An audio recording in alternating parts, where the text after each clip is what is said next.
optimal minimalism. At this altitude, I can run flat out for a half mile before my hands start shaking.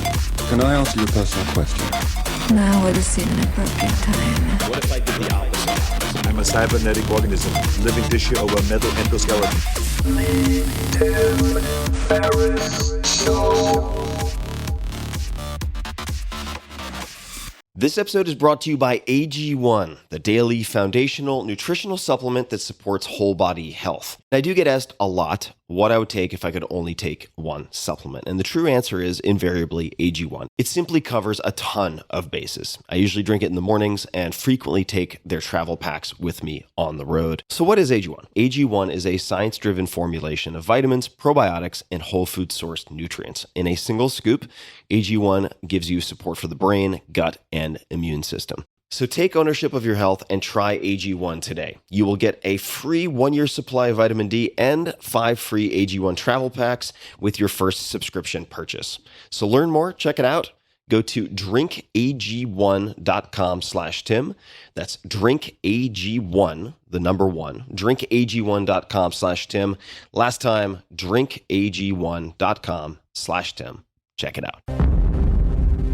Hello, boys and girls. This is Tim Ferriss, and welcome to another episode of The Tim Ferriss Show, where it is my job to deconstruct world-class performers of all different types across every possible discipline to tease out the details that you can use and apply to your own life.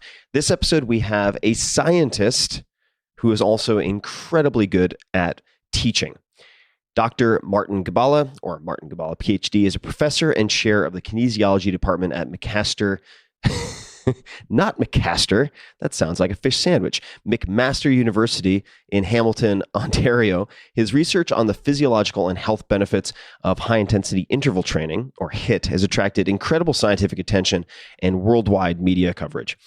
If you recognize the name, there are many reasons you might, because he's published more than 100 peer-reviewed articles. He has been featured by the New York Times, Wall Street Journal. He also appeared 7 years ago in The 4-Hour Body, because I followed his research and found it fascinating.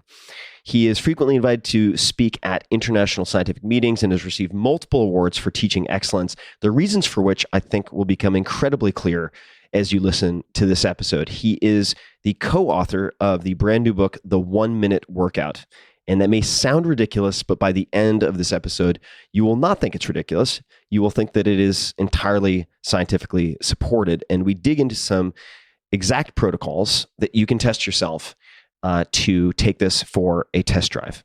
So please enjoy my conversation with Marty Gibala, and we do get into the weeds. So if you're having trouble grasping something, bear with us for 30 seconds and we will come out the other side and end up somewhere else that is perhaps more easily digested. But it is a fun conversation. I had a blast, and it is extremely applicable and practical. So please enjoy. Marty, welcome to the show. Thanks, Tim. We were chatting very briefly via Skype video just a few moments ago, and it was really nice to pair a face with the name, because I have wondered, A, who is this guy? And because I've read your name so many times and written your name in the 4-Hour Body, among other places, what does he look like? And then B, how does he pronounce his last name? So we have addressed both of those this morning, and I'm very happy about that. Where are you sitting, just to place some context for people? Sure. I'm at my desk in my office at McMaster University in Hamilton, Canada. And again, we were chatting offline. There's been a water main break out front. So in Fahrenheit, it's about 50 degrees in my office today, which is pretty chilly. Well, cold exposure is all the rage these days. Although I suppose if you're in Canada, it gets old pretty quick. Absolutely. Which department are you part of? Yeah, I'm in a department of kinesiology in a faculty of science. Mm-hmm. And could you just explain for people who may not know what falls under the purview of physiology, or what is physiology? Yeah, sure. Physiology is basically how the body works, so how the systems act in an integrative manner. And so one of the fascinating things about exercise is it stresses the body in unique and different ways. And so it makes it a really, for me, an interesting topic to study. So this morning before I spoke with you, I teach a 4th year course called The Integrative Physiology of Human Performance. And so in that course, we talk about how the body's systems come together to meet the demand of exercise. So the cardiovascular system, the muscle system. And for me, that's what makes it a really interesting topic. In that class, since you brought it up, what do students find most exciting or fascinating as part of that curriculum? And what do they find most counterintuitive or difficult? I think one of the main things they like is what regulates the performance of elite athletes, or simply put, what makes elite athletes great. And so a lot of students who come into kinesiology, not all of them, but a lot, have a background in exercise. They're interested in sport. And so what I try to do in that course is, if you will, trick them a little bit or cajole them into learning a bit more about how the body's regulated. So we talk a little biochemistry, we talk a little physiology, so that they have a really good understanding of how the body works. And we often present that using elite athletes as an example, because it's a prism that can often ground them. Another thing that I'll try to do in that class is all of the students have to perform a VO2 max test on each other, and they have to feel what it is like to do a VO2 max test. So when we talk about an athlete pushing out 1,000 watts, for example, or 1,500 watts, or holding 400 watts as a pace on a bike, they know what it's like to either come close to that for a couple of seconds. And I think it really helps to put it in context a little bit. But bottom line is they have an appreciation for elite athletes. And then we talk about the underlying physiology. So I have a few questions related to that. The first is a definition question just for people listening, because I think it'll come up a few times. Can you define VO2 max? And then can you tell people if it is malleable, and if so, how malleable or improvable it is? Sure. So VO2 max, or maximal oxygen uptake, also known as maximal aerobic capacity, is the highest rate at which the body can take up and use oxygen. And that's typically during heavy exercise. So how we would test it, have an individual do progressively higher workloads. That could be on a bike, that could be on a treadmill. And at some point, your body's going to reach its maximal capacity to use oxygen. That's important if you're an athlete, but it's equally important for health.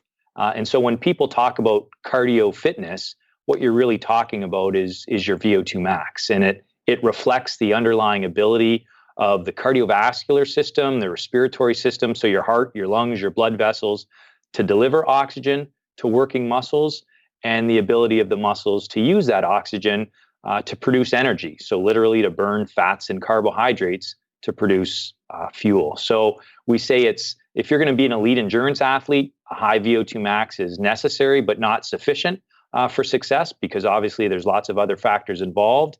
But the underlying physiology is the same. And so it's also a really important parameter for your health. And is it a fixed metric the way people might think of height, or is it something that can be improved or meaningfully improved? No, it's definitely something that can be meaningfully improved. Again, we talk about this in my class. If you want to be an elite endurance athlete, we hear the phrase "pick your parents properly," and that's true, because in some ways it's a bit like a mortgage. There's a fixed element and there's a variable element, and so the fixed element is determined by things like the genetic capacity for your heart size, for example. But there's definitely a highly variable element, and we know that because it can respond to training as well as detraining. A typical or average person, if they do traditional endurance training for a couple of months, they might be able to boost their VO2 max by 20%.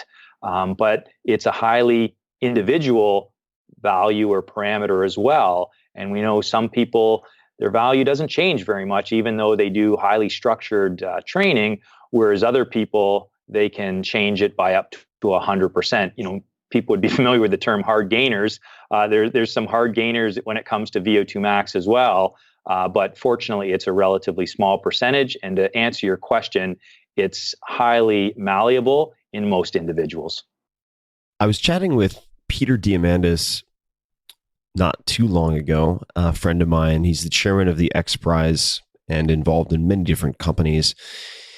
And he is very good friends with Ray Kurzweil. They co-founded Singularity University together, which is, I think it is still hosted at the NASA Ames Center in Mountain View, California. And I remember he mentioned to me at one point that at least two things, but two that really jumped out of the data that correlated to longevity or maximal lifespan were flossing and high VO2 max. And he said, I'll be the first person to admit that I think flossing might be correlation and not causation.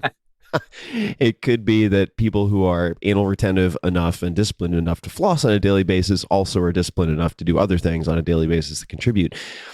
On the VO2 max point, do you, if you had to speculate, or maybe you don't have to speculate, do you think that that is causative or correlative with the high VO2 max and extended lifespan? I think it's causative for sure. And there's a lot of data out there, I think, that would support that. Obviously, it's tough to do a proper randomized clinical trial to look at something to like death that. with humans. Yeah, hard to get the IRB approval for that. But what we know, if you look at, for example, mortality risk of dying from all causes, if individuals, there's a concept called a MET, or a metabolic equivalent, which I'm sure you're familiar with. Some of your listeners may be familiar with that, but it's essentially a unit of measurement for VO2 max. In individuals who have a 1 MET higher value, that translates into about a 13% lower risk of dying from all causes. Obviously, that's correlational data, but it's based on fairly strong epidemiological evidence.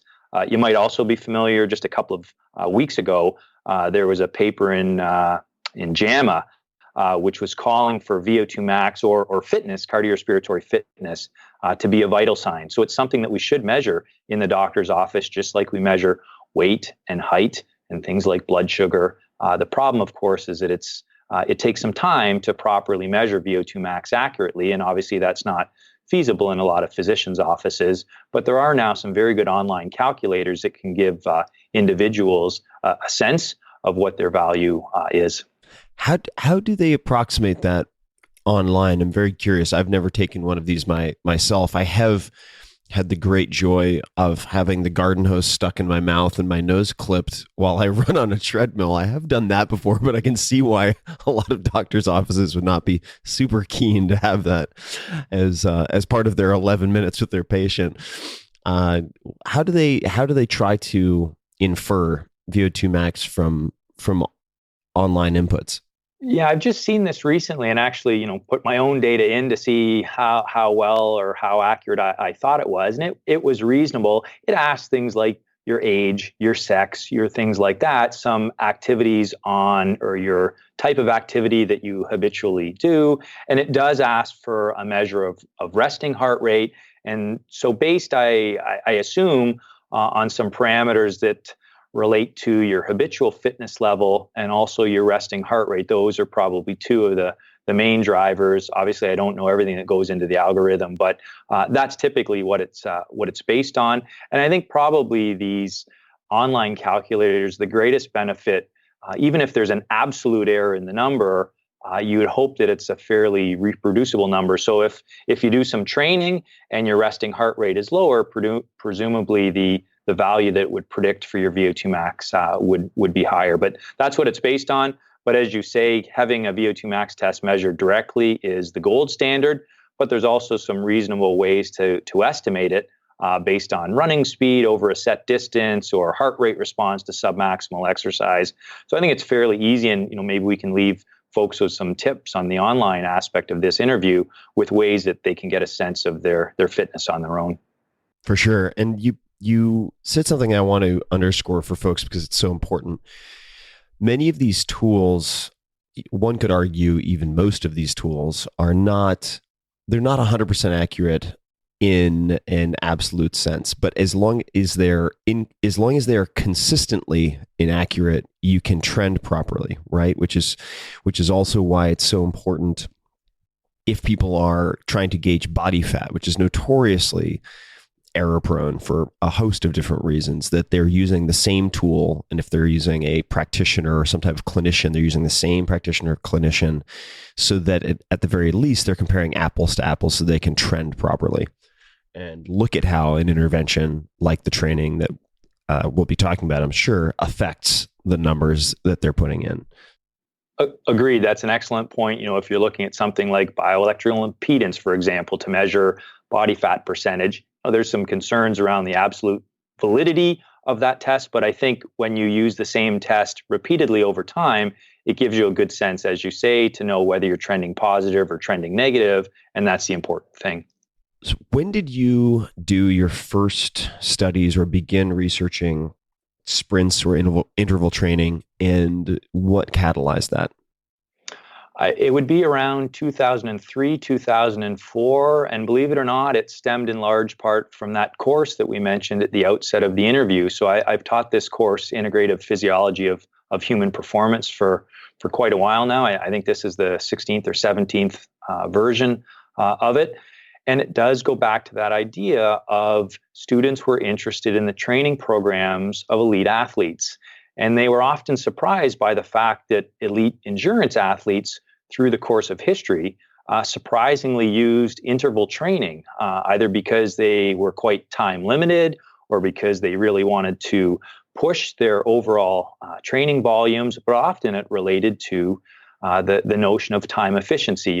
One of the classic examples would be Roger Bannister. When he was training for the assault on the 4-minute mile, he was a very busy medical student who had about a half an hour at lunch to train, and he would repeat short intervals around the track at a very high tempo. So that led to my initial interest in the topic, and then that led to some very simple early designs around some studies around either how low can you go? So, a theme through my research has been time efficiency of exercise, and definitely this idea of how low can you go, both in terms of boosting performance if you're an athlete, but increasingly in terms of boosting health if you're an average individual or someone with metabolic syndrome or type 2 diabetes, for example. You've had a number of influences, and I'd love to just place these on a timeline as well, because it's such a fascinating set of research that you have and how it has evolved over time. Could you talk a little bit about Richard Metcalf and Tabata?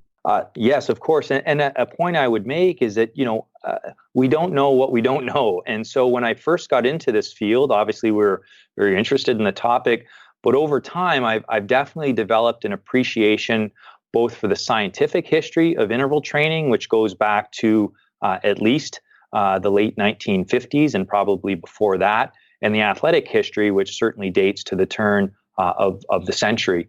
But we were influenced, of course, by some of the work that Tabata had done. He's a classic paper from the mid 1990s that led to Tabata-style training. And there were, of course, we're not working in a vacuum. We've been influenced by other researchers as well. You mentioned Richard Metcalf, and there's some other researchers working with him in the UK who have had this similar type question, and that's this idea of how low can you go?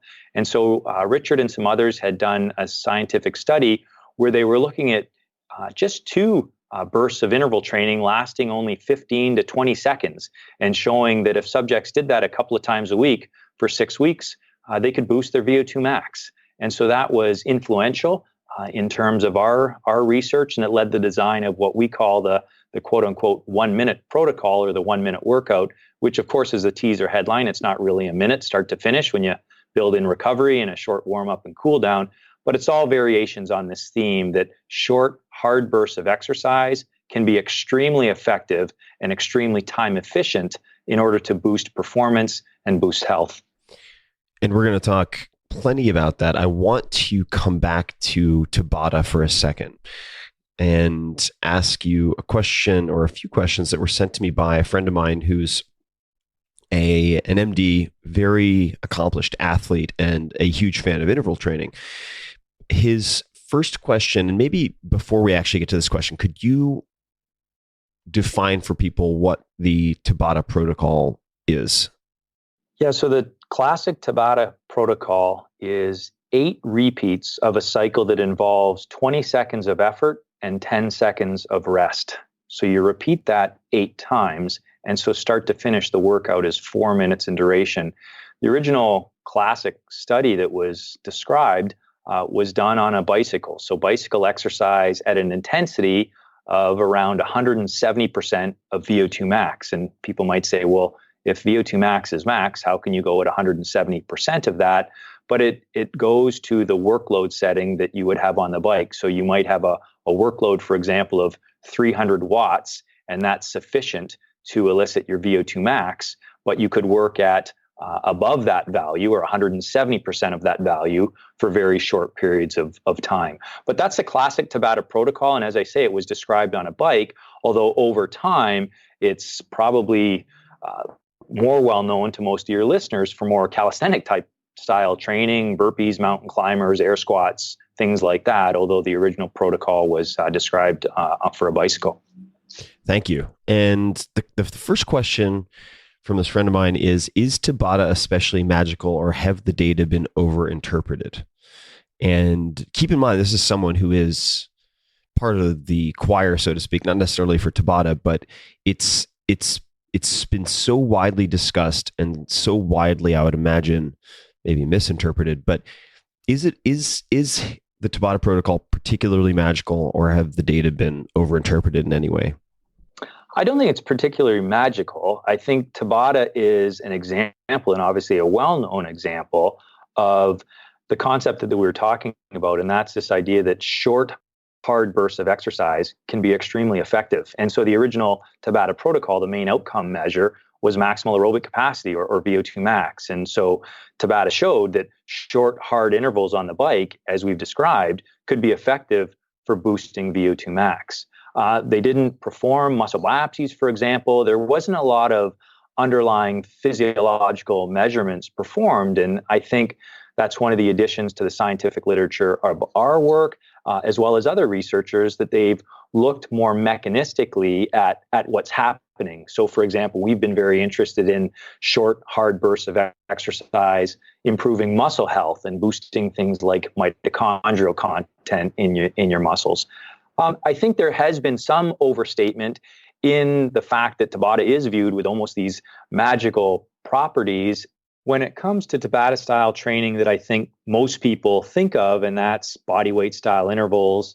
There's surprisingly less scientific evidence that speaks directly to that. There's really only a handful of studies that have looked at Tabata style body weights and the effect on strength and maximal aerobic capacity. That being said, those studies have shown that it's a very efficient way to train. And so I think of it as a very good middle ground. The benefit in aerobic capacity that you'll see might not be as great as if you do large amounts of other traditional endurance style training. And obviously the improvements that you have in strength and hypertrophy are not going to be like heavy resistance exercise. But again, from a time efficiency aspect, body weight style intervals they provide a lot of bang for your buck. And I think that also perhaps what contributes to the smaller data set when it relates to the body weight training is that it's would strike me as harder to measure in some respects, right? If you're using wattage, you can go from 100% to 170% with a lot more precision if you want to manage that and really look at how the inputs affect the outputs, or how different degrees of, say, super maximal effort affects the outcomes. But it would strike me as a lot more difficult when you're doing calisthenic type exercise in a research setting, at least. You make a really good point. People ask us all the time, why is most of our research done on the bike, and how does it translate to other types of activity? And the main reason is, as you say, we can quantify things like work and power very accurately. And so that enhances the scientific rigor of the study in terms of our ability to control the stimulus.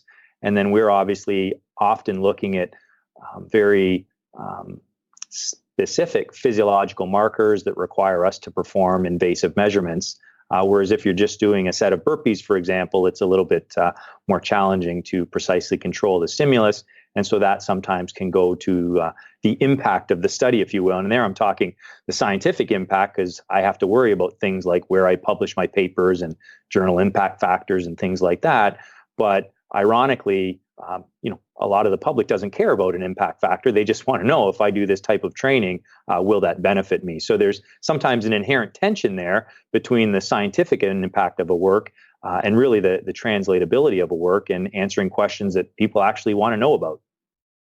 Yeah. And let's talk about the scientific a little bit more, because I think it's easy for people who have had no experience in academia or research to talk about people in their ivory towers and doing all this theoretical, this, that, and the other thing that doesn't translate, without recognizing the importance of properly executed scientific method if you want your data to be persuasive and defensible, right? Which you really need first and foremost before you can prescribe some type of variant to be applied in the real world with some degree of confidence.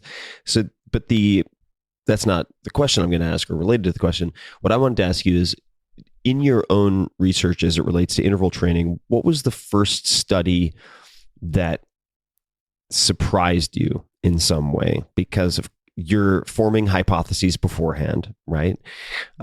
You have a lot of experience with physiologies and exposure to interval training. Was there a particular study that sticks out for you as surprising even to you?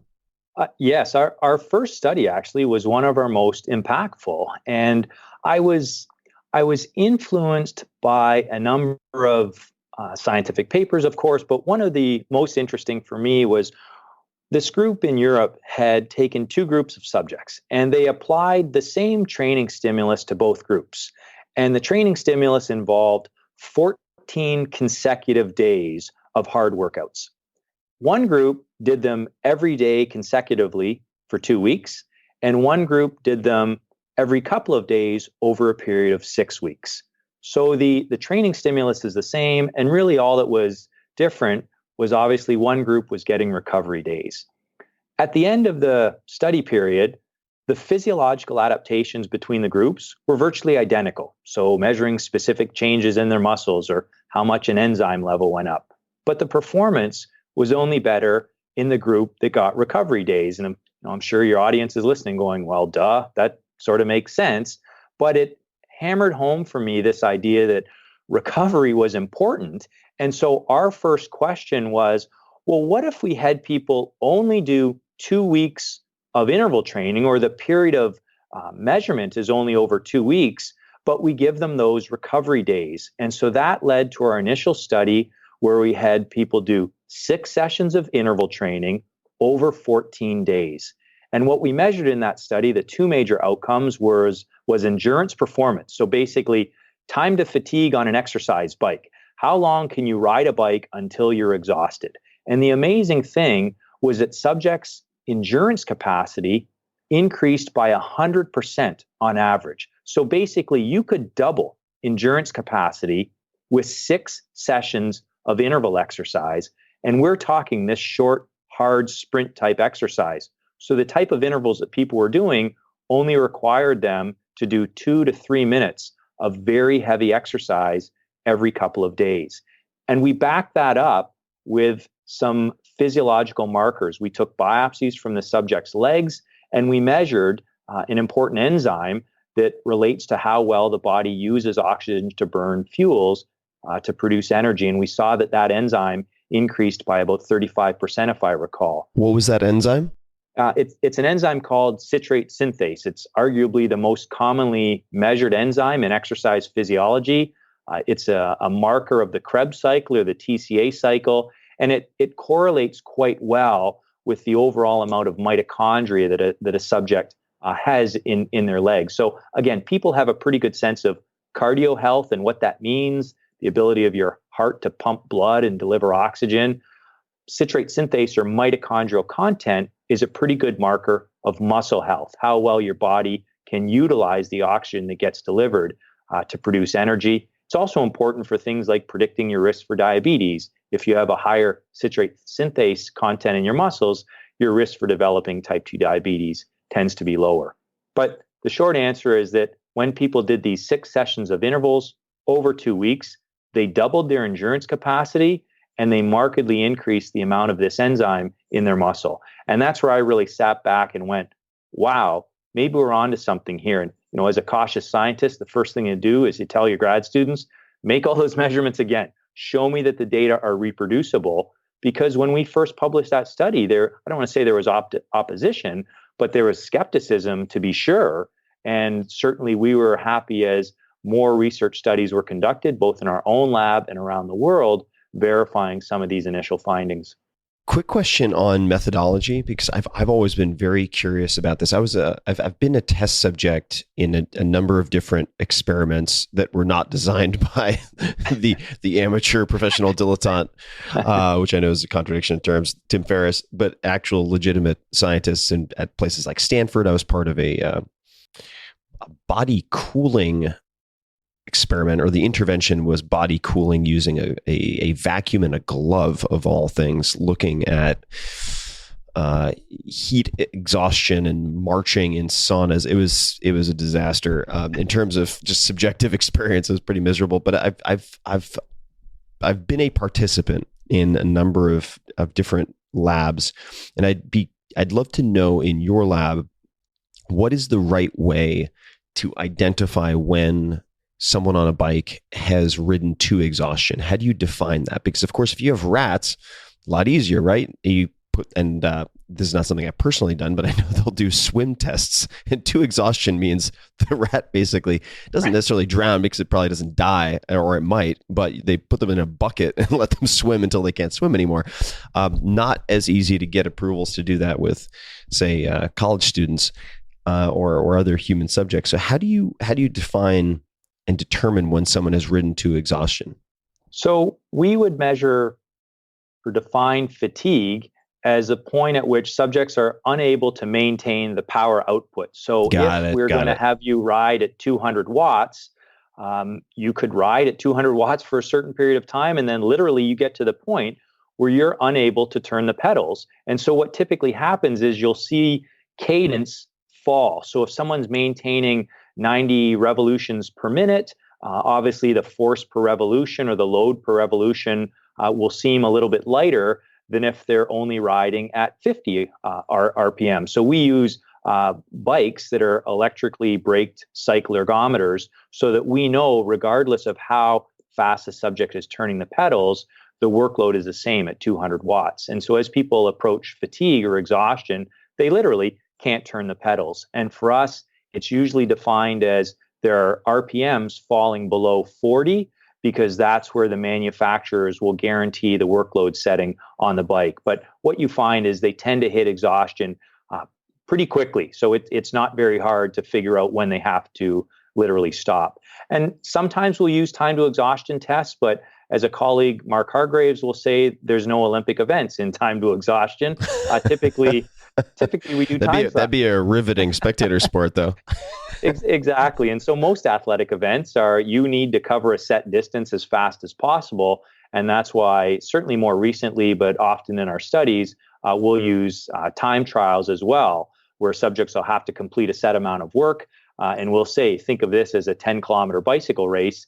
And as they go through, they're able to see elapsed distance or work done, so they can work towards a goal. And again, it more closely simulates normal athletic competition.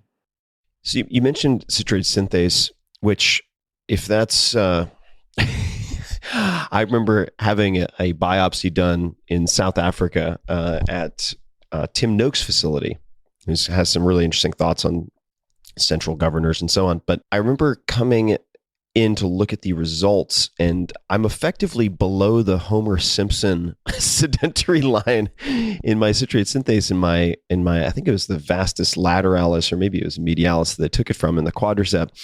But could you talk to, which is obviously something I should address, but could you please describe what mitochondria are and why they're important, and then how, say, citrate synthase relates to mitochondria, if at all? Sure. So mitochondria are often termed the powerhouse of the cell. They're these specialized organelles, or a component of a cell, where fuel is converted into energy using oxygen. So obviously the internal processes there are quite complex, but essentially mitochondria suck in fuels like glucose and fats and use oxygen to combust, to burn those fuels in order to produce cellular energy in the form of ATP. If people might be, they may have taken a biology course or read a textbook, and you often see mitochondria presented as these bean-shaped organelles in a two-dimensional image on the page. And certainly what we know now are they're much more like complex networks that run throughout, in this case, the muscle cell. So they're very impressive structures. And so when you have mitochondrial biogenesis or an increase in mitochondria, it's a bit like an expansion of this intracellular network. So, if you imagine a garden hose, it would be a bit like the garden hose growing more tentacles and this network expanding throughout the muscle cell. Mitochondria contain many different enzymes that are involved in this process called oxidative phosphorylation, which is that just another name for that process of producing cellular energy. And so a common enzyme that's relatively convenient to measure, because if you're going to try and assess mitochondria, you need some different markers, and some of these markers are better than others. But citrate synthase is a specific enzyme located inside the mitochondrial compartment or network, and that enzyme is involved in oxidative phosphorylation. And so the measurement of the content of that enzyme provides a pretty good index or marker of the overall mitochondrial network capacity. Got it. So when you are tracking, say, mitochondrial improvement per se, through high intensity interval training, is citrate synthase the primary marker that you're tracking, or are there other markers, or for that matter, graphic representations of density of mitochondria or something else that you're looking at closely? We almost always measure citrate synthase because, again, it's a fairly robust and commonly accepted marker of mitochondrial content. Ideally, though, we'll include other measurements as well, either performed in my laboratory or through collaborations with some other scientists, both at McMaster and elsewhere. So typically, we'll measure a suite of enzymes. So not just citrate synthase, we'll measure a couple of other ones as well. Sometimes we'll measure what's known as mitochondrial respiration. So this is just another way to demonstrate how much oxygen the mitochondria is using. And you can see, for example, an increase in mitochondrial respiration rate after training.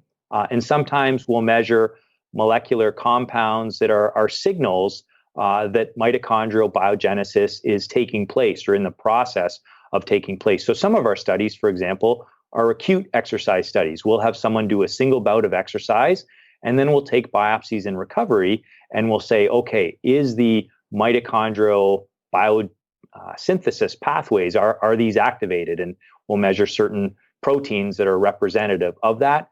Other times we'll do training studies, and that's where we would commonly measure citrate synthase and some of these other markers to show that these enzymes had in fact either the maximal activity or the content had increased owing to the training protocol.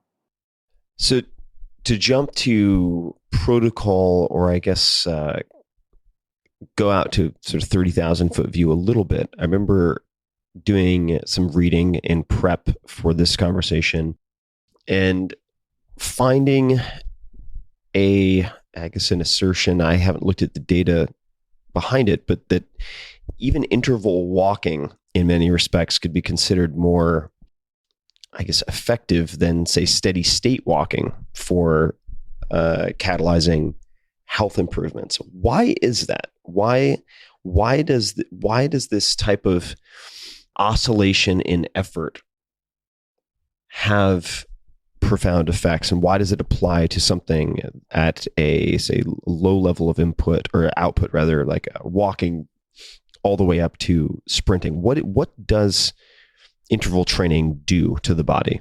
It's a great question. We can get into some of the details there, and it's certainly something that keeps me interested as a scientist, trying to figure out the mechanisms at play here. Your question also raises another point that's important, I think, to note, and that's that interval training is almost infinitely variable. And so people have this idea in their head of what interval training looks like, But for some individuals, interval training is just, if your only exercise is walking around a block, picking up the pace for a couple of light posts and then backing off. And that's gentle interval training, or just interval walking, as you alluded to. And I would often give that example for more deconditioned individuals. That's what interval training looks like for them. But there is certainly scientific evidence to suggest that that type of training, so just varying up the pace a little bit, is going to be more beneficial than continuous steady state walking. Just to cite one quick example, there's a study out of Denmark that was looking at individuals with type 2 diabetes, and they divided them into one of two groups. One that did steady state walking that elicited about 66% of their maximum heart rate, and the other group did interval walking that the overall average intensity was the same, 66%, but they would just pick up the pace a little bit, maybe go to 70%, and then maybe back off a little bit. And after several months of training, what they found was that the interval walkers, even though the total amount of exercise done was the same, their fitness was improved to a greater extent. They had lost more body fat and their body composition was superior, and their average blood sugar had decreased by a greater amount, even though the total amount of exercise that was done was the same. And so, sorry, that I was just going to say that goes to the question of why. So the lowered fasting glucose being reflective of the greater ability to utilize glucose by, say, mitochondria or muscle in general? Is that the... Yes. Also a greater ability to store it as well. So a question is always, well, if you lower your blood glucose, where does that glucose go? Part of it is probably an enhanced ability to store the glucose inside skeletal muscle, for example, as stored glycogen. We know that exercise training almost of any sort, increases the muscle's ability to take up glucose. So glucose transport capacity increases. And that also is a function of exercise intensity. So when we've done some of our interval training studies in people with type 2 diabetes, we see that there can be marked increases in glucose transport capacity and the amount of glucose transporters that these subjects have in their muscles following a period of training.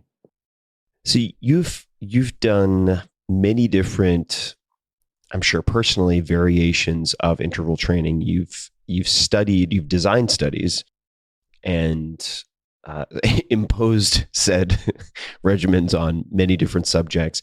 If you had, for instance, I'm gonna give you a profile, and this is out of pure self-interest. So let's just say you had a former competitive athlete with more than a few injuries, but nothing hugely debilitating. Maybe sprained ACL in the past, some issues with plantar fasciitis, etc. So not generally going to be looking for any type of sprinting on, say, flat ground, where might risk tearing a hamstring at the end range or something like that, which has happened before. Who's willing to put in some time, but not too much, if it makes sense. I'm not looking for the absolute bare minimum that will elicit a change. I'm looking for the sort of minimal effective dose that I might experiment with, which would produce hopefully a profound change of some type or improvement over my baseline, which is pretty shitty, to be quite frank. I'm not an endurance athlete by any stretch of the imagination, and my VO2 max is quite poor. What might a protocol look like for me to start with? I'd probably probe that individual or ask you, for example. Yeah, you can ask me. More in terms of, so what are the goals here? Are the goals boosting cardiorespiratory fitness for health? Is it more from a performance element? So I guess, what is the goal of the exercise training program? Is it general maintenance of health and fitness in a very busy life, and trying to fit that in as best you can? For me, it would be, in a generalized sense, improving endurance and VO2 max, not for any particular sporting event, but for general application to, say, I might go to I went to high altitude in Colorado last year for 5 or 6 days, and it was, I would say, 10 to 12 hours of very high intensity hiking per day, often at a very steep incline. So for generalized cardiorespiratory and muscular endurance, and these are not in order of priority, and then B, for ostensible sort of life extension purposes. That's it. I've always been more of a power athlete or strength athlete than an endurance athlete, and it would be fun, may not be the right word, but it would be worthwhile, I think, for me to establish a baseline and then attempt to improve the markers that matter and watch that over time. I would say then if you could give me 3 25-minute blocks of time a week. So let's say we're going to design this to be a 25-minute session of training that you do 3 times a week. Yep. We'll have a very short warm up and a very short cool down. So let's assume we have 20 minutes to work with where you're actually putting out some effort. And could you, not to interrupt, I apologize, but I'd love to hear what you'd recommend for warm up and cool down also. The warm up and cool downs would be quite short. So let's describe the protocol here. What I'd have you do, come in and do 2 minutes on the bike at a low workload setting to warm up. I'm saying the bike because you alluded to maybe some joint or connective tissue issues there with the hamstring, or many people have aging knees. I put myself in that category. So all of my interval training, or almost all of it, is on a bike. But the warm up would be brief, and it would be perhaps 75 watts, so a low workload setting, and then we'd get right into the hard work. And now, from the outset, let me say, we would always recommend that someone see their physician before they begin or change an exercise routine. So let's get that out of the way. But in our studies, even in individuals with type 2 diabetes, metabolic syndrome, we typically keep the warm-ups and the cool-downs quite short, because otherwise it detracts from the time efficiency. So in almost all of our studies, the standard warm-up is 2 minutes and a standard cool-down is 3 minutes. And that's typically just very light cycling, unloaded cycling, or maybe at a very low workload setting, as I say, around 50 watts or so. I'm going to ask a nitty-gritty question. I apologize. What type of bikes do you use for these studies in terms of make and model? We use a variety of bikes at home in my basement. I have a Life Cycle, a 95C Life Cycle that I use. Inside of our research laboratory, we have a couple of different bikes. We have Lodi Excalibur Sports, which are one of the Cadillac versions on the market. What was that first name? Well, the first word in? Lodi, Lode. It's a company out of Germany, and so they would be a gold standard ergometer that a lot of exercise physiology labs would have. We've also used RacerMate bikes in the lab, and we've also recently purchased a couple of Kettler bikes, which are certainly cheaper than Lodi's, but they're electrically braked ergometers, so they're quite accurate in terms of holding the power output that's set. So we use a couple of different bikes, but Gotcha. Those would be the ones. Sorry to interrupt. So we've gone through the 2 minute warm up with, say, potentially 75 watts. Right. And then I would have you do a series of intervals, hard intervals that last between 3 and 5 minutes. So let's say if you have 20 minutes, I would have you do 3 to start. To pick one, we'll do 3 5-minute efforts with a little bit of recovery in between. So I'd have to check my math there, but so that would basically be 15 minutes of hard riding within that 20-minute period. And so I would structure initially the intervals to last between 3 and 5 minutes.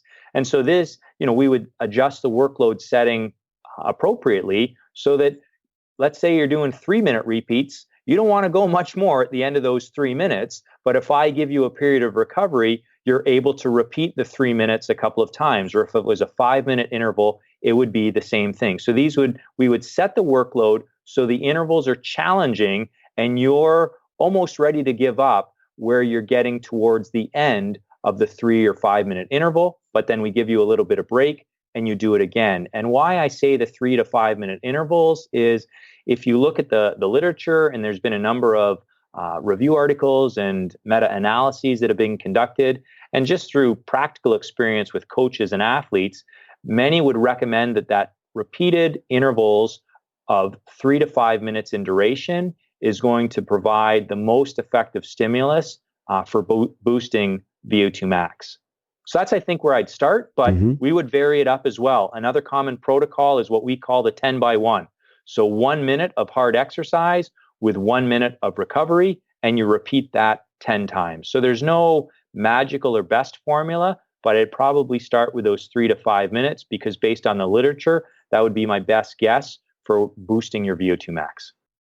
And during the interval, and of course you would calibrate this as you're working with the subject, but what type of wattage, how would you determine the setting to start with?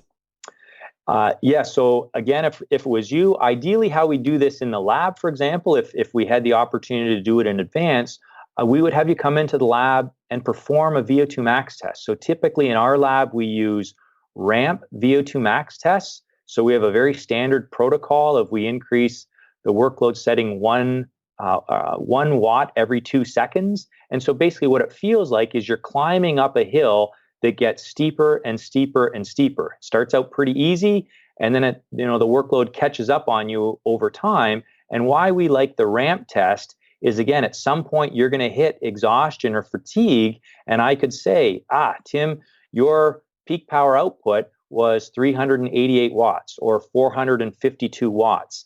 And then we would begin by taking percentages of that peak power output. Got it. That peak power output becomes your 100%. Exactly. And so we know from experience, there's always a little bit of trial and error. But if you're, a relatively fit individual, you might be able to do repeats at 90 or 95% of that peak power output and hold that for a couple of minutes. Whereas some other individuals, especially those who are very deconditioned, if I put them at 60% of peak power output, they would struggle to last for 1 minute. So that's where knowing a little bit about the typical training background of the individual comes into play, but there's always a little bit of trial and error there. The other way that we could do it, if we didn't have access to that VO2 max test in advance, is say, okay, we want you on these 10 by 1 intervals, ideally to get to 85 or 90% of your maximal heart rate during every interval. And then we could adjust the workload setting in a corresponding manner. So we can either do it very objectively based on wattage, or we can do it more subjectively based on heart rate responses or even ratings of perceived exertion. Got it. No, that makes sense. And the 10 by 1, that is 10 pairs of one minute hard, 1 minute easy, effectively. So you have 10 sets per se of single minute hard interspersed with, so it's a total of 20 minutes. Correct. And again, we've used that protocol extensively in our research. We didn't design it. Others, and again, this is where as I learned more about the scientific literature, this was a very common protocol used in Germany in the mid 80s on individuals in cardiac rehabilitation settings. So that's a protocol that I think has wide applicability. We've used it on individuals with type 2 diabetes. My colleagues and other individuals have applied it to individuals with cardiovascular disease in a cardiac rehabilitation setting. And we've used it on very fit young men. And again, that's where we scale the percentage of PPO. But in all of those individuals, it's been effective to boost their health outcomes and boost their maximal aerobic capacity as well. PPO, not to be confused with HMO and PPO in healthcare in the US, that's the peak power output. Correct. Okay. How do you determine which of, say, just for the sake of illustration, the 3 to 5 minute intervals times 3 versus the 10 by 1, which subject to apply one of these protocols to? Probably the deconditioned individuals. We would start with shorter, more frequent repeats. And that's, one of the reasons I think the 3 to 5 minutes is so effective for boosting VO2 max is it's challenging to maintain a relatively high workload for a period of time of 3 to 5 minutes or so. That's very challenging in the way that, even the energy systems in the body are utilized to produce energy to sustain that is different. And so I think the more deconditioned the individual, the more effective protocols or the more tolerable programs for those individuals involve more frequent repeats that last a shorter period of time. And then, of course, the progression is either increasing the workload and keeping the protocol the same, or if you play this out, what you basically do is increase the work interval, decrease the recovery interval until at some point that individual might be able to sustain 20 minutes of continuous exercise at that pace. And I suppose it depends on, of course, as with many things, on your goals. In the case of the goals that I laid out before we chatted about the protocol, for the 3 to 5 minute intervals, is it pure rest in between those intervals, or is it easier cycling, and why? Yeah, good question. Ideally, we want the recovery to be active. Why is that? One of the reasons is, especially when you do very hard exercise and then you completely stop, the risk of things like fainting is increased. And that's because you can have a fall in blood pressure when you stop after doing very hard exercise. And one of the reasons for that is you have all of this vasodilation or opening of the vessels, especially in the legs, and you have a pooling of blood in the lower extremities. And so one of the reasons that people can faint after doing a very vigorous bout of exercise when they stop is they have this pooling in the lower extremities. They don't have the venous return or pushing the blood back to the heart. And of course, the blood flow to the brain then transiently decreases, and so you faint. So one is a very practical reason, and that's we want to minimize the risk of fainting, especially in some of these older or deconditioned individuals. And of course, the risk of fainting is higher the more intense the previous exercise. So that's a very practical consideration. Also, you want to just keep the blood flowing a little bit, flush out some of these metabolites that you've produced during the previous hard bouts. And so that's a consideration as well. So all things being equal, active recovery at a very low workload setting is preferred. But let's face it, sometimes these intervals are very, very demanding, and people would rather just stop and wait. If you've ever done a Wingate test, you don't want to do much exercise in the subsequent few periods of recovery. You just want to stop and maybe sit on the ground. So this is where there's that trade-off between the preceding intensity and what the recovery might look like. And with the active recovery in this case, so we're doing 3 sets per se of 3 to 5 minute intervals. Let's just say 5 minutes. If the warm-up was at 75 watts, what would the wattage be on the active recovery? Yeah, we would keep the active recovery quite low as well. So maybe even going back to 75 or maybe 100 watts. And it goes to then, you don't want to work too hard, frankly, in the recovery periods, because that's going to take away from your ability to put out the hard efforts when you're really going for it. And so surprisingly, your heart rate, your oxygen uptake, your metabolism stays up very high during these recovery periods, even though the actual workload setting can be quite low. But I think, this sawtooth pattern of going hard and then taking a break. And what I mean by taking a break is keeping the recovery periods active, but the workload setting quite low. That's important because that allows you to sort of refuel a little bit, recharge, and be able to go hard in the subsequent interval. And how do you decide on optimal, I'll just call it rest period, even though we're talking active recovery? How do you decide on optimal rest period? And the reason I ask is, for instance, in strength training, if you're looking for hypertrophy versus maximal strength, the rest periods can vary dramatically. You might have powerlifters who take 5 to 10 minutes between sets because they want to, among other things, completely regenerate creatine phosphate and so on. How do you determine the optimal rest period in between these intervals? It's a really good question. Part of it is definitely the metabolic considerations that you alluded to there. And so are subjects able to restore their phosphocreatine reserves within their muscle? Generally speaking, you can replace about 50% of your phosphocreatine within a minute or so. And if you give 4 minutes of recovery, you can have near complete restoration of phosphocreatine. That, of course, depends on a couple of factors. So part of the consideration then is how much we want to allow the individuals to refuel. But the considerations that go into it, and this is where it comes back to that first question that I asked you, is what's an individual's goals?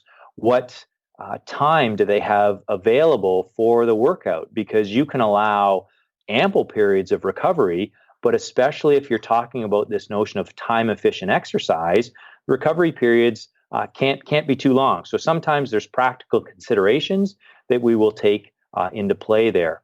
The other is the fundamental question, and we honestly don't have the answer to it, and that's, is it the absolute power that drives the adaptation, or is it the relative stress? So to put that in another way, I could have people do intervals in a glycogen depleted state or with full carbohydrate restoration.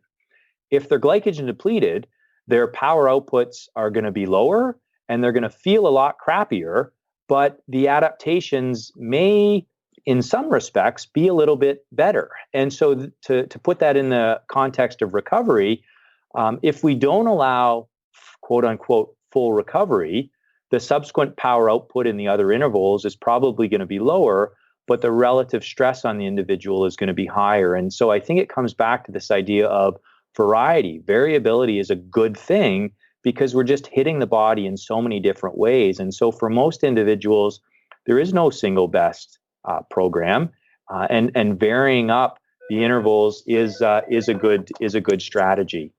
Now, sorry, just to add there, obviously, if we're talking about an elite athlete and we have a very specific coach who knows this very specific athlete very well, the program is going to be very tailored and very precisely figured out. But more generally speaking, for an individual even like yourself, I think varying it up is a good approach. How frequently would you do the 3 times 5 minute effort workout? How often, meaning how many times per week, for instance, or how many rest days in between? Yeah. So and this is where, again, it goes to the goals of the individual, but I would say these intervals can be challenging, clearly mentally demanding and fatiguing. So if you're an individual that can tolerate 3 sessions a week of this type of training. Oh, that's right. 3 times great. a week is what you said. But if some other individuals can't tolerate that, so that's a consideration as well. What I will say is, in the vast majority of our studies, we use a protocol of 3 times per week in our interval training for 2, 6, or 12 weeks, however long the study is going to be. And how does what we just spoke about differ from the namesake of the book, which is the I guess it's the 1 minute framing? So what does that refer to? So the 1 minute workout, which is the title of the book, again, it's more of a teaser headline, but it specifically refers to a protocol that we devised where the work involved is 3 20-second efforts. So the total amount of hard work during a workout, if you will, is only 1 minute. And that 1 minute is broken up into 3 intervals that last 20 seconds in duration. Now, those intervals are truly all-out exercise. So the workload setting on a bike is very, very high. And the pace I would use to describe it is sprint from danger pace, or the pace you would cycle at to save your child from an oncoming car. This is very demanding exercise, but what we've demonstrated is that type of exercise can be extremely effective. So there's this clearly an intensity duration trade-off. The more intense you're willing and able to work, the smaller the volume of exercise you can get away with and still reap benefits. And it's not necessarily a linear relationship. It's almost an exponential relationship. So we're talking about very short, very, very hard efforts. It's a surprisingly small dose that you need in order to trigger a lot of these adaptations. And what type of rest intervals do you have between these 20-second efforts? So because we had done a number of these studies with, I mentioned Wingate exercise before, these 30-second all-out efforts, and then we would give people a couple of minutes of recovery, and they'd repeat that 4 or 5 times. And we were sensitive to the criticism, the legitimate criticism that, well, when you do these Wingate training protocols, they require about a 25 or 30-minute time commitment. And so, yeah, it's only 2 or 3 minutes of exercise, but it's a half hour of time commitment. So it's really not that time efficient, especially when we place it up against the public health guidelines, the lower end of which is 75 minutes of vigorous exercise. So we wanted to come up with protocols that were unquestionably time efficient. And so the standard 1-minute workout, if you will, involves that 2-minute warm up and 3-minute cool down. So that's 5 minutes of warm up and cool down. And then the hard work is a 20-second effort, 2 minutes of recovery, the second 20-second effort, another 2 minutes of recovery, and the third and final 20-second sprint. So you basically have a 5-minute work period, which involves that 1 minute of hard exercise. So bottom line, the protocol, including warm up and cool down, is 10 minutes start to finish. But within that 10 minutes, you're doing 1 minute of very vigorous exercise. And in subjects who are deconditioned, or let's just say relatively untrained, these are not people who engage in any type of regular, let's just say, leg dominant or certainly leg inclusive workouts, right? These are not people who are going for steep hikes 3 times a week or doing any type of cycling or high rep squat workouts, anything like that. What type of improvements, if you were to take a huge sample of say 1,000 people, what type of improvements would you be looking for or expect on average, and in what markers? Yeah. So, and first point to make is that most of these studies are relatively small. And so that idea of the large study with 1,000 people, those are really some of the studies that need to be done in interval training research. And maybe we can get into that later. But in our studies, to give you one specific example, we've compared that 1-minute protocol. So this involves 1 minute of exercise within a 10-minute time commitment, and people do that 3 times per week. So the sprint group, if you will, is doing 3 minutes of intense exercise within a 30-minute time commitment each week. We've compared that protocol to a group who does traditional cardio, or the type of continuous steady state training that's reflected in the public health guidelines. So the other group that we compared them to was doing 50 minutes of continuous exercise 3 times per week. So one group doing 150 minutes of traditional moderate intensity cardio, the other group doing a 30-minute interval workout, but within that 30 minutes, it was only 3 minutes of very intense exercise. And in our most recent study, which was 12 weeks in duration, the key outcome measures were VO2 max, as we've talked about. We measured citrate synthase, so a marker of muscle health, by taking biopsies. And we also measured what we call their glycemic control, or an index of their insulin sensitivity, basically how well the body utilizes blood sugar, using a test called an intravenous glucose tolerance test, where you literally infuse a bolus of sugar into people's veins and you watch how that sugar is handled over a period of time. It's a relatively robust marker of insulin sensitivity.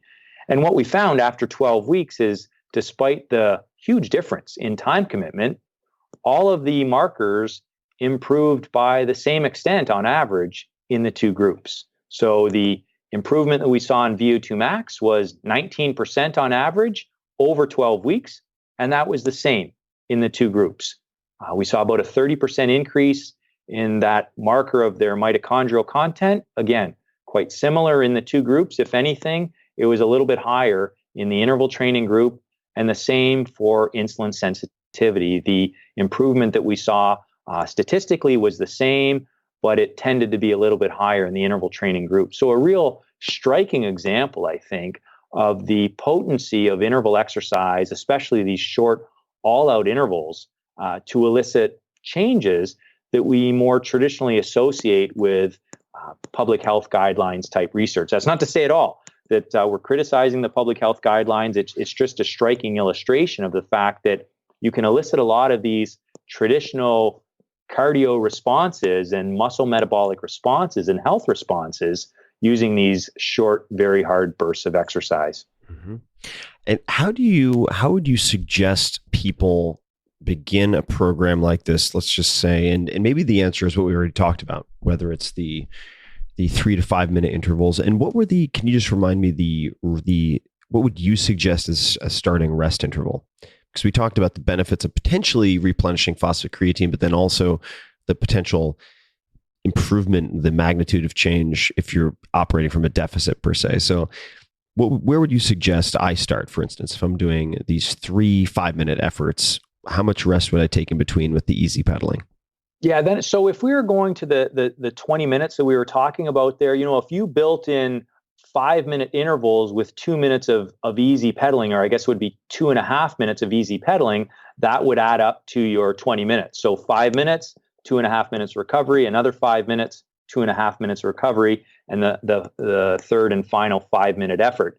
If we were doing 3-minute repeats, you could do a series of 5 by 4. So 3-minute effort, 1 minute of recovery, and repeat that 5 times. And that would add up to your 20 minutes. So again, I think someone like yourself, I would lean maybe towards the shorter recovery because you're already in relatively decent shape, of course. And so ideally, you want to do as much high intensity work as you can within that 20-minute time frame. Now, if we were to move you to the 1-minute workout, of course, you're going all out. So the efforts would be extremely demanding, and the peak power outputs that someone like you could elicit are obviously going to be much higher than someone who's not in as good a shape, or certainly someone who's more deconditioned. So there's a couple ways to answer your general question. The first is, what we'll generally tell people is just get out of your comfort zone. And so if you're new to intervals, maybe starting with the gentle interval walking approach, or utilizing that strategy of going hard for a couple of minutes and then backing off for a couple of minutes, that's a beginner interval workout. And in the book, we lay out some examples. We have 12 different workouts that we lay out, all based on science. So people would know that the basics of these workouts are grounded in good science, but we present them as providing individuals with some ideas. And different varieties of interval training protocols that they might use, depending if they're just starting out, depending if they're a more highly trained individual, again, providing some of the science behind that and some ideas for how to structure it. What are, outside of the, certainly starting with the first study, you've been innovating in this space and experienced some blowback or criticism, or not even criticism, maybe skepticism. No, we've been criticized. You've been criticized, but you certainly get criticism, but the skepticism. What are, outside of what you've written in this book, what are things that you believe that other people might think are crazy? Is there anything else that comes to mind where you disagree with conventional thinking or conclusions as they stand right now? Doesn't have to be limited to physiology, but certainly could be in physiology. No, fair. Well, I almost hesitate to say this a little bit because I'm sure might get some blowback even on this. But in some ways, I see a move to demonize traditional cardio, if you will, or you will read things like traditional modern intensity exercise is ineffective, or it has no place. And I disagree with that. Clearly, I'm big on interval training. I'm a proponent of it. I think it can be widely applied, and I think it can be extremely beneficial for a lot of individuals. And so I think it's underutilized and it's very effective. But that's not to say that there's no place for traditional steady state exercise. And certainly it's erroneous to suggest that that type of training is completely irrelevant or won't provide you with any benefit. So I guess that would be one example where I might take exception to some common advice that I will often hear. A few other questions related, maybe unrelated. Actually, I'm gonna jump into the calisthenic component. So, I've read that you've said before, if you had to choose one exercise you would choose the burpee. So I'm a big fan of burpees. I've done a lot of burpees in my life from wrestling and jujitsu and so on. Pukies are a nice variation of that as well with the pull-up bar above you. But I wanted to, A, do you still feel that way about burpees? And then B, I've read that you, in resistance training, and the resistance training that you do, you train to failure, but you'll do cycles. So you have 3 sets to failure of each exercise. So be curious to know. So A, do you still feel that way about the burpees? And then B, why 3 sets to failure as opposed to 1 or 2? I do feel that way about the burpee. And, let's frame the question here. And the question that I received was, what is the single best exercise? Which really means, if you were only restricted to one exercise, what would you do and why? And obviously, even it's hard to fathom the question. But Right, for sure. I would pick the burpee because number one, it requires no specialized equipment. It's a body weight style movement, so you can do them anywhere.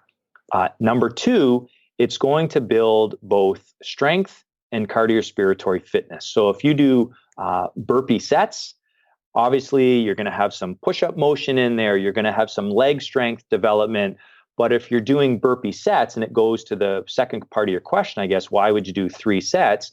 Because I think applying burpees in an interval manner and doing a couple of sets of them allow you to keep the heart rate up, which is going to provide the cardiovascular training. So I would stick with the burpees.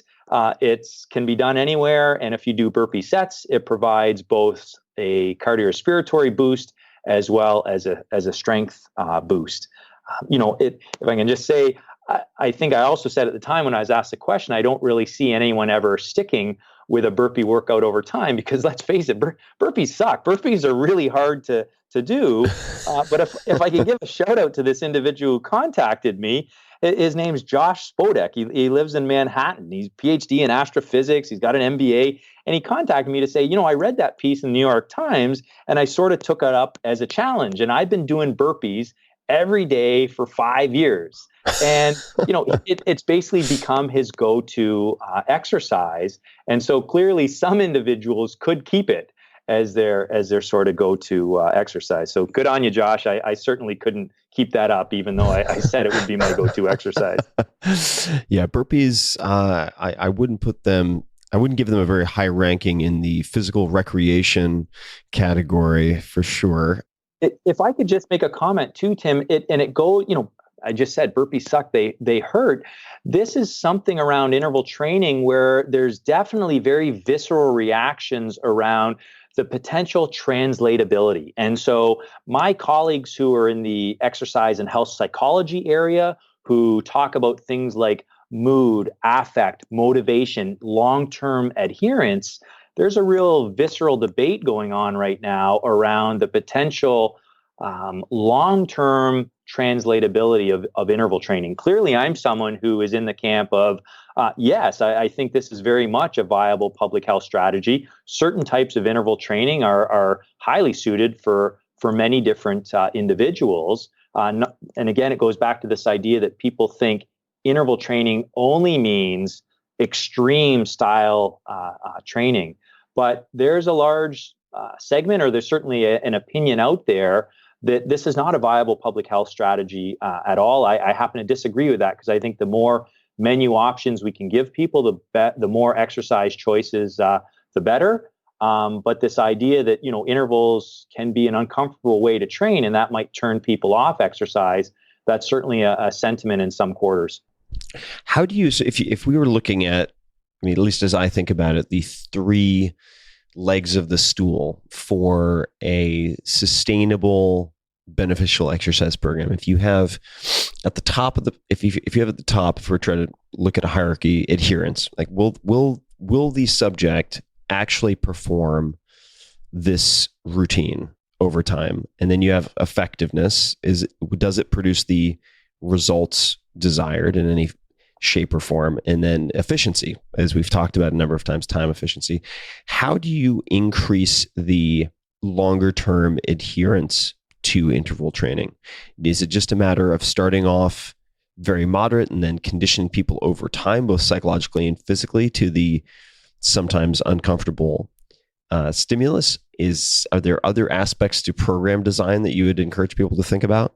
So there's a chapter in the book we talk about this, the psychology of interval training, and I interviewed a couple of experts who provide some tips, even things like, for example, starting out early in the day, avoiding comparisons, rewarding yourself, giving yourself a little treat after celebrating success. Don't beat yourself up. I think some people can get down on exercise if they don't have a big block of time, or they're, for example, unable to sustain a moderate intensity jog for 45 minutes or so. They start to beat themselves up. I think with intervals, you can do a short interval and experience a sensation of success. Hey, I did that. And, going back to the cardiac patients, almost any of these individuals, as they go through their life is an interval exercise for these individuals, because just moving around can be quite challenging. And so even just to get around and go through activities of daily living, they have to perform it in an interval manner. So I think my answer is there's certain types of interval training that are suited for certain types of individuals. And we also know that, again, I'm not a health psychologist, but when I talk to my colleagues who are experts in this, going back to this idea of menu choices, the more options we can give people, the better.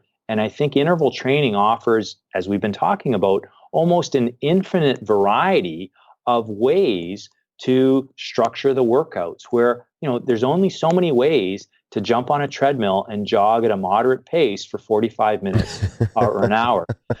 You can watch a lot of different shows on Netflix while you're doing it, though. The other thing is that intervals, I think, provide a way to structure exercise into your life rather than having to fit your life around exercise. And so people talk about stealth interval workouts. As corny as it sounds, taking the stairs. Lots of us live in apartment buildings or work in office towers. That's a stealth interval workout, just doing a couple of stair flights throughout the day. There's this concept of exercise snacking. And we're learning that, for example, it might be better to do 3 10-minute bouts of exercise through the day rather than a single structured 30-minute bout of continuous exercise, at least when it comes to things like your blood sugar control. So I think intervals are well suited for this concept of exercise snacking as well. Mm-hmm.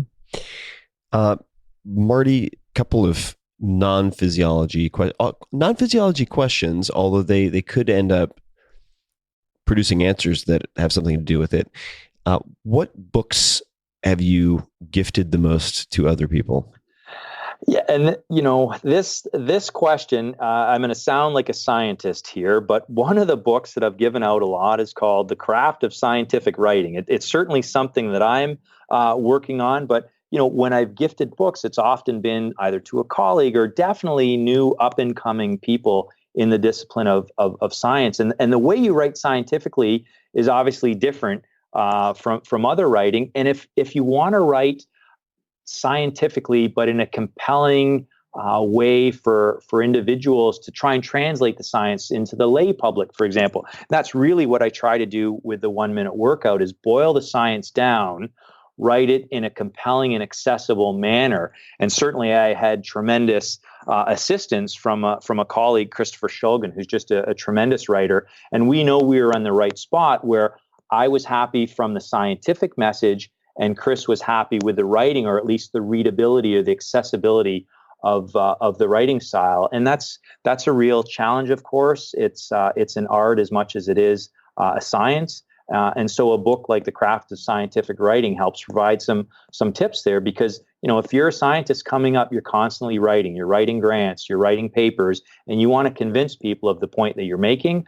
You don't want to bore them, and you want to do it in a compelling manner.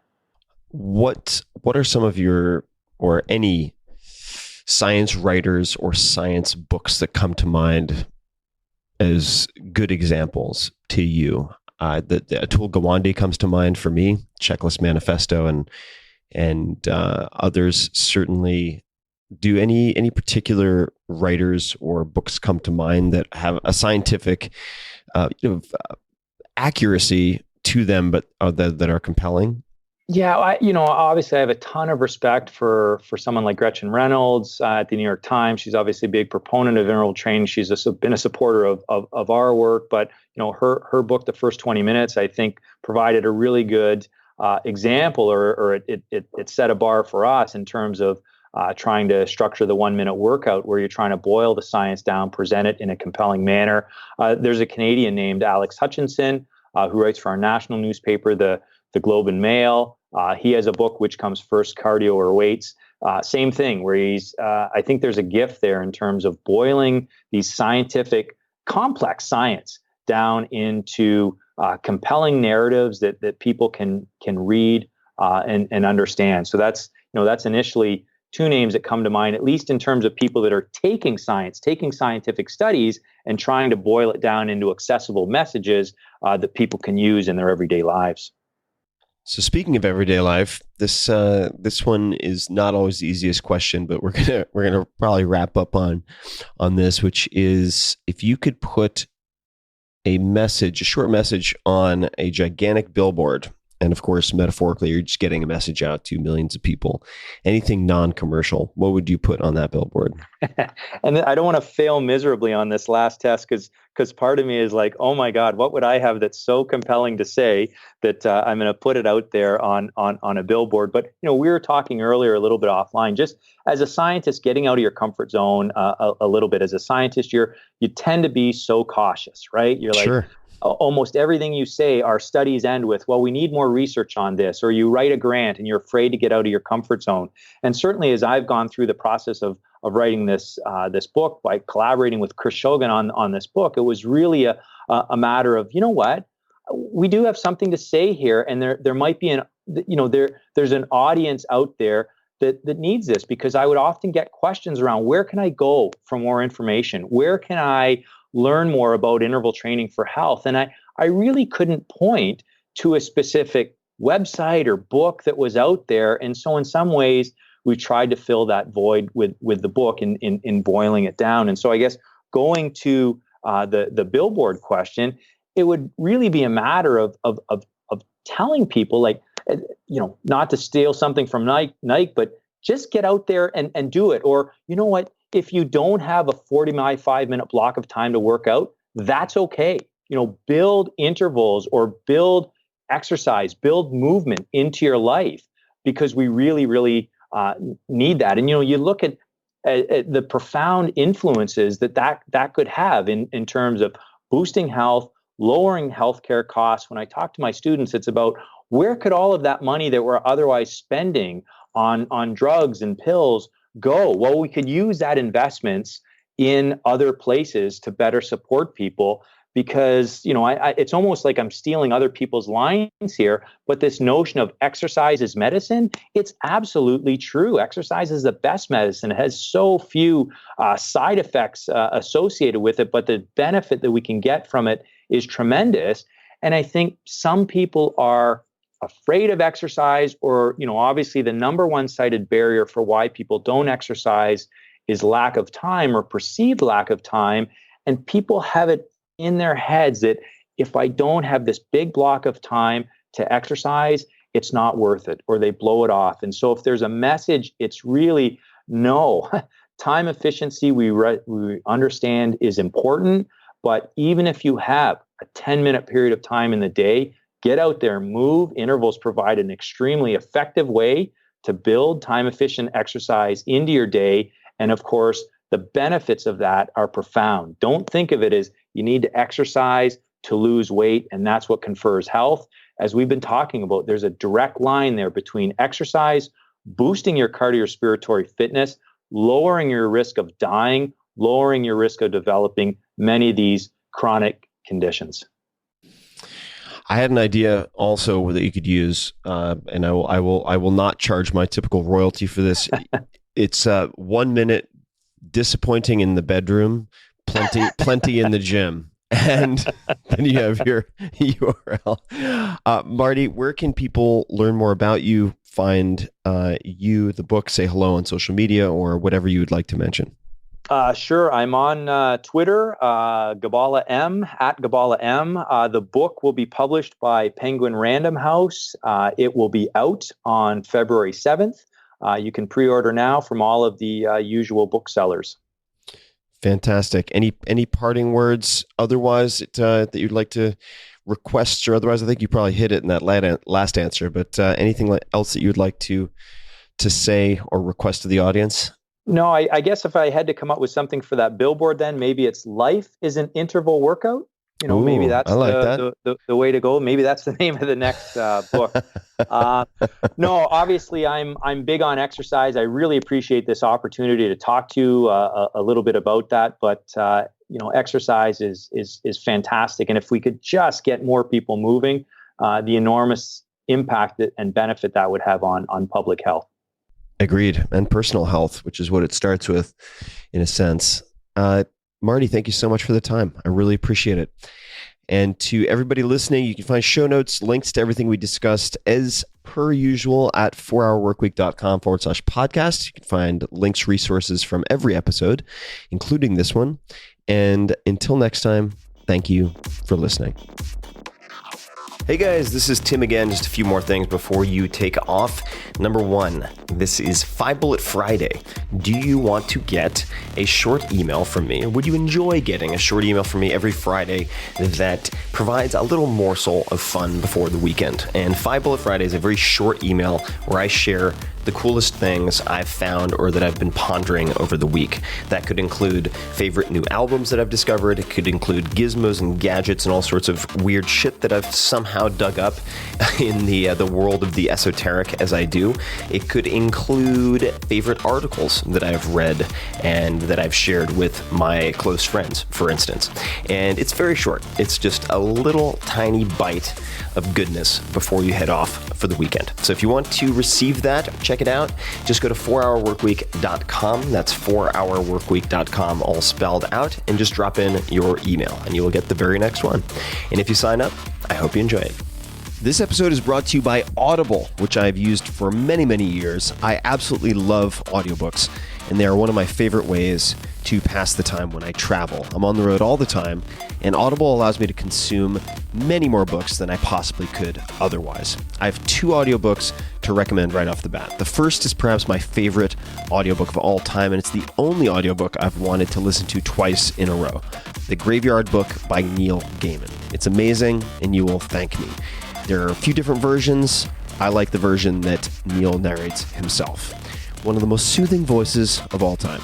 The second book is Vagabonding by Rolf Potts, Potts, which had a huge impact on my life and formed the basis for a lot of what would later become the 4-Hour Workweek. So go to audible.com/Tim and you can choose one of these 2 books or any of many, many other options. That could be books, magazines, and much more. As a listener of The Tim Ferriss Show, you can also access a free 30-day trial. Just go to audible.com/Tim. You can't make more time, but you can make the most of it. So turn your travel or your commute into something more with a free trial at Audible. Go to audible.com/Tim to start now and get your free 30-day trial. This episode is brought to you by 99 Designs. I've used 99 Designs for years for all sorts of graphic design needs. Whether you need a logo, website, book cover, or anything else, 99 Designs was created to make great designs accessible to everyone and to make the process of getting designs much, much easier. So when I first started out, for instance, testing prototype covers and getting prototype covers for the 4-Hour Body, I went the contest route. That is one option. This is a great solution if you're looking for fast, affordable design work and the ability to choose from dozens of options risk-free. Let's say you need something late night, quick turnaround. Well, people in other time zones, other countries can also help you solve that problem.